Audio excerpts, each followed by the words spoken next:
Olá a todos! Neste vídeo vamos realizar uma introdução aos integrais.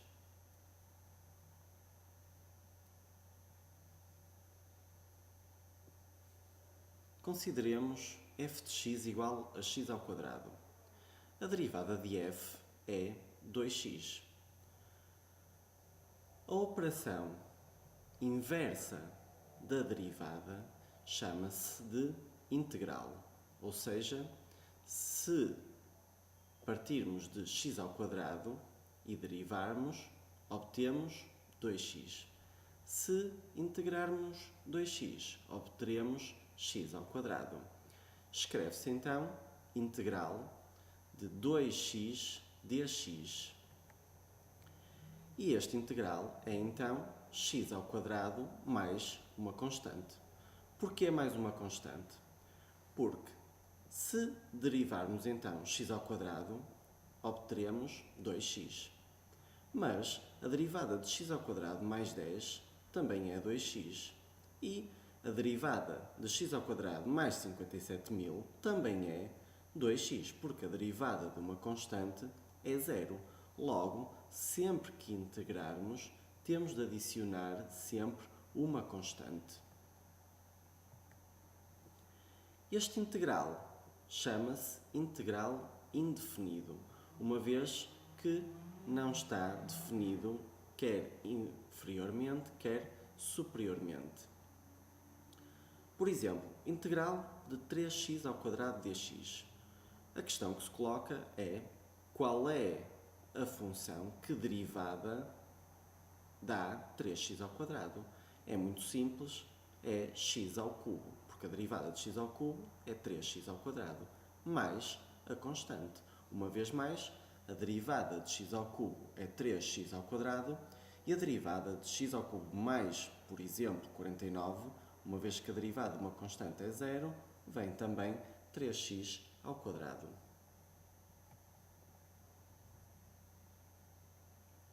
Vejamos algumas propriedades.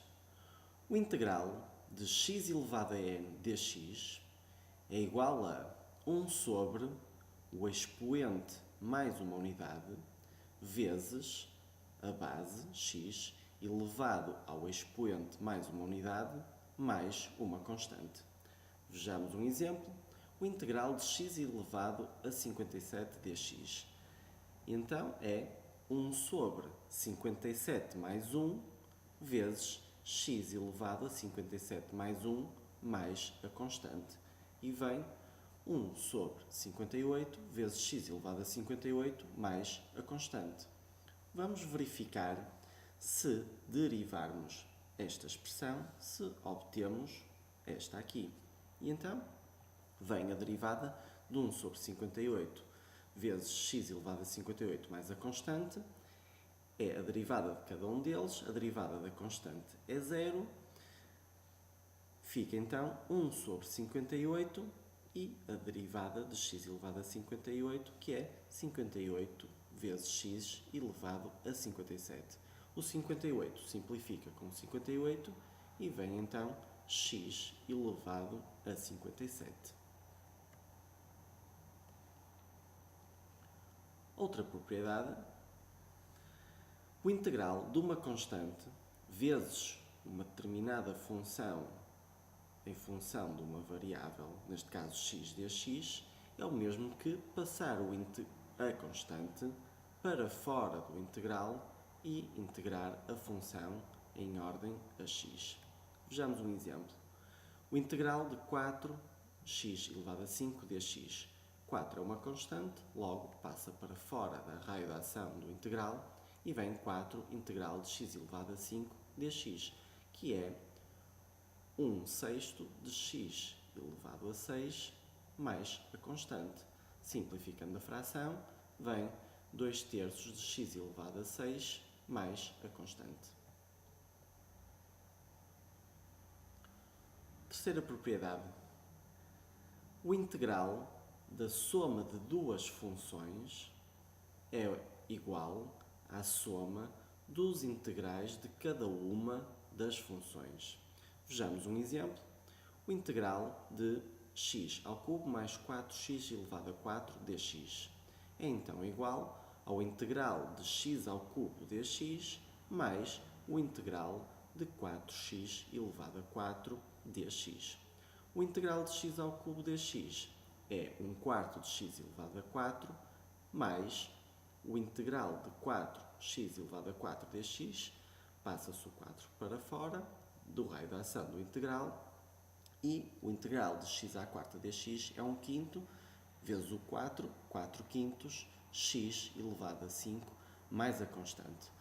Neste caso, como estão presentes dois integrais, deveria surgir então duas constantes. Porquê é que surge só uma? Porque uma constante do primeiro integral mais a outra constante do segundo integral, a soma de duas constantes continua a ser uma constante. Então basta colocar mais uma constante.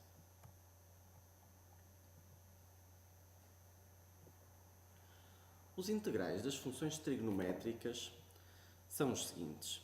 Ora, a derivada do seno de x é cosseno de x, a derivada do cosseno de x é menos seno de x, a derivada da tangente de x é secante quadrada de x, a derivada da cotangente de x é menos cossecante quadrada de x, a derivada da secante de x é tangente de x secante de x e a derivada da cossecante de x é menos cossecante de x cotangente de x. Ora, sendo o integral a operação inversa da derivada, então vamos passar deste lado para aquele. E então, o integral do cosseno de x dx é o seno de x mais a constante. O integral de menos seno de x dx é cosseno de x mais a constante. Mas, se quisermos só integrar o seno de x dx, então ele é igual a menos cosseno de x mais a constante. Se derivarmos menos cosseno de x mais a constante, a derivada da constante é zero, a derivada do cosseno de x é menos seno de x, sinais iguais mais, então vem seno de x, verifica-se. O integral da secante quadrada de x dx é tangente de x mais a constante. O integral da cossecante quadrada de x dx é menos a cotangente de x mais a constante. O integral da tangente de x vezes a secante de x dx é secante de x mais a constante. E o integral da cossecante de x vezes a cotangente de x dx é menos a cossecante de x mais a constante. Qual o significado do integral? Ora, o integral é a área que está abaixo de uma curva. Vejamos. Y é igual a x ao quadrado, no intervalo de 0 a 4. Então, a área que está abaixo da curva, neste caso representada a azul, é o integral. Para determinar esta área, não é acessível logo à partida, uma vez que esta figura não é uma figura conhecida. Mas poderíamos dividir esta área em retângulos e, se determinarmos a área de cada um destes retângulos e somarmos, obtemos uma área aproximada da área pedida.